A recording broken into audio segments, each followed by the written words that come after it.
The brains behind AOC, Part 2. Mr. Reagan. Before I get into this video, I would like to announce that I am now doing this YouTube channel as my full-time job.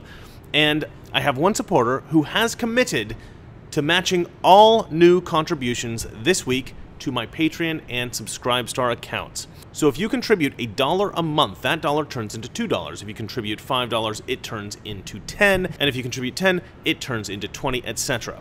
And this guy says he's willing to match up to $1,000 for the week. Now, this is an insanely generous offer. I mean, he is a really cool guy.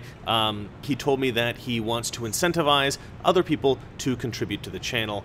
I mean, it's just incredibly generous, and I couldn't be more grateful to him and to you guys. So if you'd like to contribute to my channel, if you like what I'm doing here, consider joining Patreon or Subscribestar and donating $1 or $2. So if you haven't seen my last video, I revealed that Alexandria Ocasio-Cortez, Ayanna Pressley, and Rashida Tlaib were all chosen to run for Congress through an audition process, and I accused the organization that found and ran these candidates, the Justice Democrats, I accused them of running naive candidates, ignorant of politics, and easily controlled. Since posting this video, I think my accusation has been confirmed by even more evidence.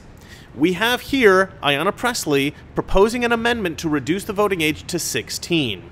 By lowering the voting age from 18 to 16 years of age, my amendment will allow young people to have a say in our federal elections, to help shape and inform the policies that will set the course for the future. Look how closely she has to read this script. I mean, this was obviously given to her to read. Compare that to Congressman Rodney Davis's response. I'm of the opinion that we shouldn't arbitrarily lower the voting age just because right now I believe Democrats think they'll gain more votes. H.R. 1's bad enough because I believe it will institutionalize a Democrat majority here in this House of Representatives. But to be so brash and possibly unconstitutional to decide to try and lower the voting age only for political reasons is something that I don't think this institution should be doing. Davis is off the cuff. He's speaking from the heart. He believes in what he's saying. He's not reading from a script that somebody gave him. He's saying what he really thinks. Also, have a look at this, the now infamous incident. Rashida Tlaib accusing Mark Meadows of being a racist. Just to make a note, Mr. Chairman, just because someone has a person of color, a black person working for them, does not mean they aren't racist.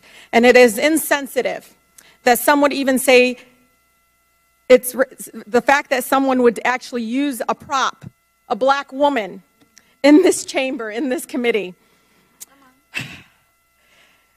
is alone racist in itself. Of all the people on this committee, I've said it and got in trouble for it, that you're one of my best friends. I know that shocks a lot of people. And likewise, Mr. Chairman. But you are. And I could see and feel your pain. I feel it. Apologize if that's what it sounded like, but I said someone in general. And as everybody knows in this chamber, I'm pretty direct, so if I wanted to say that, I would have, but that's not what I said. I mean, this was priceless. I mean, maybe she wrote this herself and then she's reading it back, but even this accusation of racism looks scripted. It's weird, right? I mean, it was beautiful to see her get owned by Elijah Cummings, of all people. That was kind of hilarious. So all three of these representatives in Congress are puppets, and I suggested that maybe Saikat Chakrabarti was the genius behind this. I was wrong. What Saikat is like a top general, right? He's been given the task of managing AOC directly.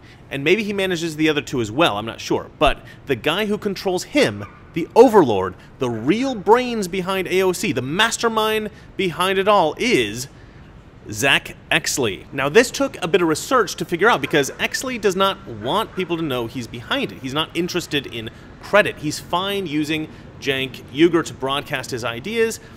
And by the way, that is all Cenk is. Cenk Uygur and the Young Turks are just really one of Exley's tools. They're being used to promote the ideas of brand new Congress, repackaged as Justice Democrats. Furthermore, Exley is happy to let Saikat Chakrabarti take credit for brand new Congress, but make no mistake, brand new Congress is all Zach Exley. The first video I could find of Zach Exley discussing his version of the idea was from 2013. Okay, how do you guys feel about crazy and impossible ideas? Yeah? So what is the goal? What is the goal that I'm pitching you on? I'm pitching you on a crazy idea that I want you to help with. And it is to go out and get 500 Elizabeth Warrens and run them together as a slate. Okay? All at once. Okay, so when we have the slate, we're going to spend a few years training. And we're going to learn how to act in front of the TV cameras. I'm not running, by the way, because I'm crazy in the wrong way. And we're going to learn how to talk about our plan. So you see, this was not Chakrabarty's idea, this was not Cenk Uyghur's idea, this was all Exley. Now, Zach Exley, as far as I can tell, is 100% ideological. He is totally convinced that his ideas will result in a beautiful utopia in America. He's not doing this for money. He's not doing this for power. I don't even think he cares about getting the credit. I'm convinced that if he gets everything he wants when socialists have infiltrated every corner of the government, he'd just retire to his modest home with a cat or something and put his feet up by the fire and relax, contented by the knowledge that he was the savior of the world. I don't think Zach is aware of how dangerous his socialist utopia would be. Zach's socialist ideas would give so much power to the government that it would leave the US extremely vulnerable to the usurpation of power by a not-so-benevolent dictator, somebody like Cenk Uyghur. Now, because of the video that I put out previously, I was able to actually get in contact with some people who are close to the Justice Democrats. Now, according to the people I spoke to, the Justice Democrats are convinced that they are such good people that no one who shares their politics would ever be corrupted. In the words of one of these contacts, and this sentiment was confirmed by other people I spoke to, these people believe that they will be benevolent dictators. That is exactly what he said. I wrote it down. And that is to me completely mental, but okay. And you know what? Don't be confused by this term, democratic socialist. You know what the name of the first communist political party in Russia was? The party of which Vladimir Lenin was a member? It was called the Social Democratic Labor Party.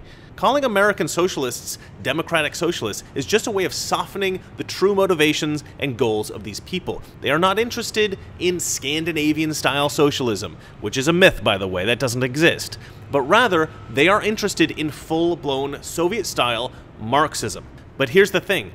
They want this, but with an even more sinister twist. These people are neo-Marxist. What does that mean? That means that you take a bowl full of communism and you add a heaping ladle full of social justice. You say, we want Marxism, but we also want to clearly define certain racial groups as advantaged and oppressive, and others as disadvantaged and oppressed. Essentially, Zach Exley and his friends have bought whole hog into the leftist delusion that white people are all racist, men are all misogynist, and Christians are all homophobic.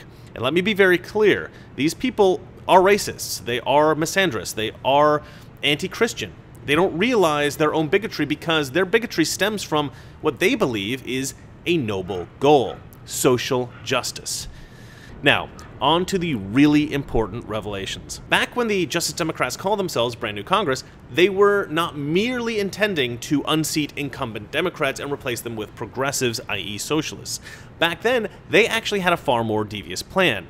Yes, they would primary Democrats, but also they intended to run progressive socialists as Republicans in solidly Republican districts with very low voter turnout. The plan was to have the progressive candidate register as a Republican, run the candidate with a grassroots campaign that reached out to the progressive community early, convincing registered Democrats to, switch party affiliation if necessary in order to vote in the Republican primary election, get their candidate elected in the primary, and then watch him or her simply sail to victory as the voters in that district check the box with the candidate with the R next to their name in the general election. Now, if they had done this, Republicans would have been tricked for voting for socialists that they thought were conservatives. Now, the only reason they didn't focus on this more in 2018, I think, is because they teamed up with Cenk Uyghur and the Young Turks, and Cenk is obsessed with ridding Congress of establishment Democrats. So it seems like Cenk and Brand New Congress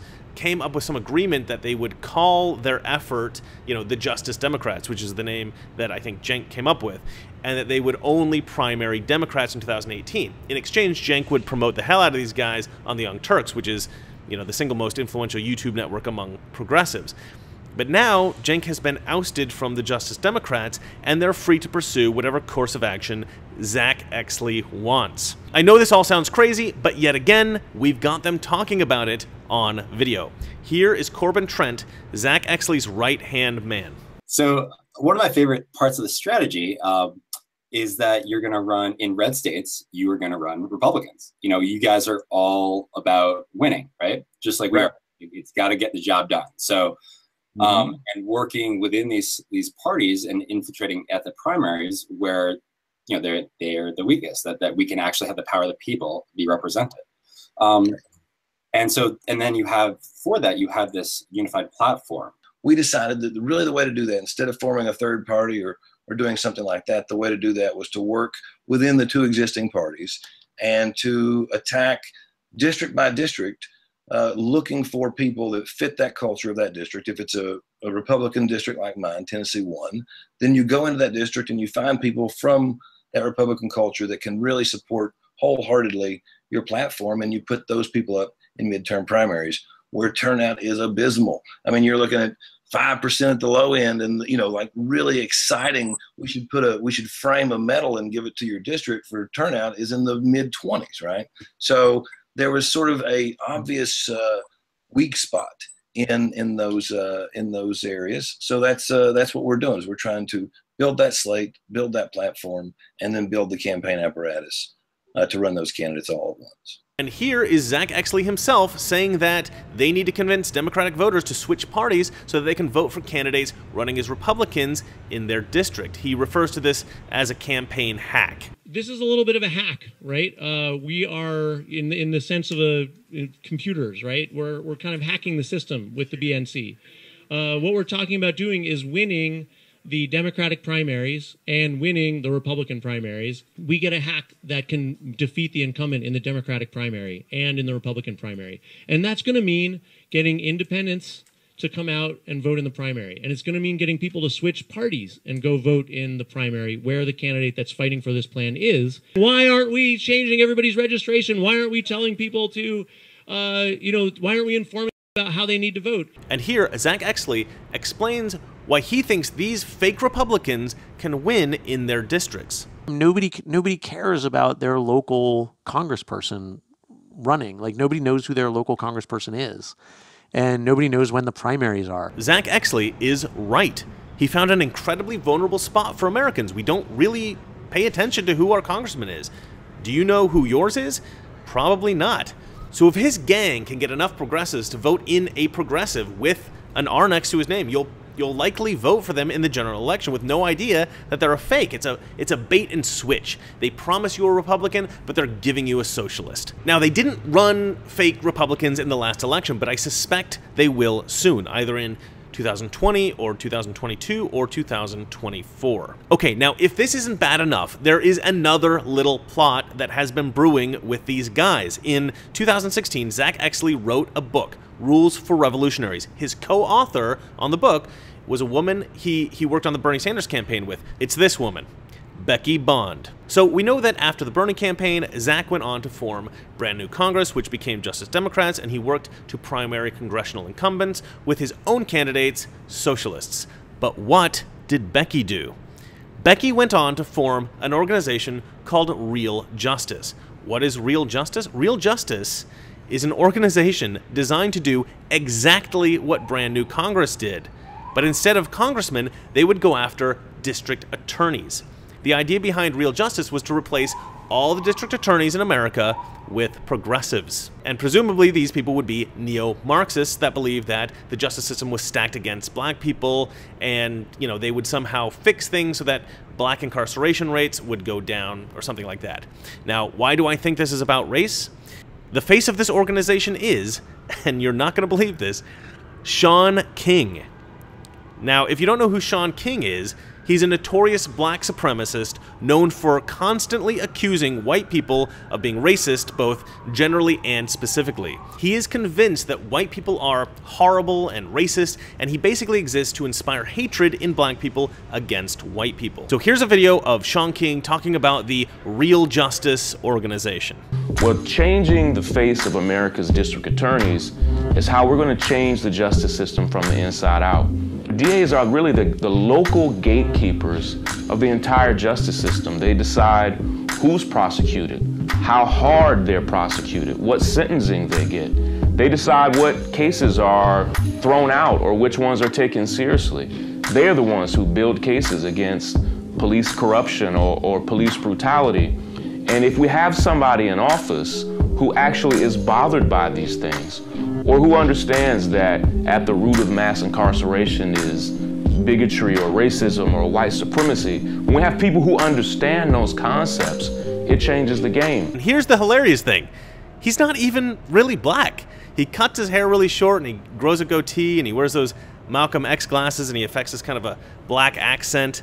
But according to CNN, not really even black. Shaun King, he is a leading voice for the Black Lives Matter movement. A family member tells CNN that both King's parents are white. But Shaun King is really just a distraction from the point. The point is, Becky Bond, a good friend of Zach Exley, has gone out and done the brand new Congress thing with district attorneys. Why is that significant? It's significant because the earliest incarnations of this replace government officials with progressives plan did not limit itself to Congress. The idea was to replace government officials in all levels of government. I think that's still the plan. 2018 was like a pilot program. Zach Exley's efforts in Congress worked. Maybe not as well as he would have liked, but they did bear fruit, and so did Becky Bond's efforts with the district attorneys. They'll make adjustments, they'll scale up, and I predict that they will start new programs targeting other areas of government. The average voter really only votes for like 4 political positions. They vote for the president, their governor, maybe their senators, and maybe their mayor if they like live in a big city or maybe like a really small town. The rest of the ticket might as well be written in Chinese. People have never heard of their district attorney or even their congressman. They just hit whatever name has an R next to it or a D next to it. You know, whichever party they want to see in office. And like Zach Exley said, most people don't care. And that's a huge problem because this leaves a ton of political positions vulnerable to infiltration. Listen to this audio of Zach Exley talking about his plan. We live in this wonderful country with a democracy. And so let's use the democracy to take over the government. That's what it's here for. That's what, you know, the founders of the republic, you know, were so excited about. So you want to take over the government? Yeah, and let's take over the government through elections. Zach Exley wants socialists in every corner of government, big and small. And that leads me to the final revelation of this video, the presidency. So far, Zach Exley and the Justice Democrats haven't touched presidential politics. They're all Bernie people, so the assumption is that they're all still on board with the Bernie train. But remember Becky Bond? Well, it just so happens that she's one of the top advisors on another campaign. The campaign that is, perhaps, most in the spotlight currently. Becky Bond is a top advisor for Beto O'Rourke. Beto O'Rourke, the super cool skateboarding candidate. But Beto couldn't possibly be a puppet. He's a brilliant, principled political candidate. He's nothing like Alexandria Ocasio-Cortez. And we're like, the world is going to end in 12 years if we don't address climate change. Scientists are absolutely unanimous on this, that we have no more than 12 years to take incredibly bold action on this crisis. And like, this is the war, this is our World War II. The current president says he doesn't believe in climate change. If you think of our leadership, those who preceded us, right? Those who were on the beaches in Normandy, those who faced an existential threat to Western democracy and our way of life, they showed us the way. Well, that's it for me. If you'd like to donate to my Patreon or Subscribestar, please click on one of the links in the description below. If you like this video, hit the like button. If you want to see more like this, please subscribe. And if you hate me, you're probably Anna Kasparian. But she did call this hideous mole a beauty mark, so, you know, maybe there's a future for us yet. Good night. You know, someone very profoundly once said many years years ago that if fascism ever comes to America, it'll come in the name of liberalism. And what is fascism? Fascism is private ownership, private enterprise, but total government control and regulation. Well, isn't this the liberal philosophy? The conservative, so-called, is the one that says, less government, get off my back, get out of my pocket, and let me have more control of my own destiny.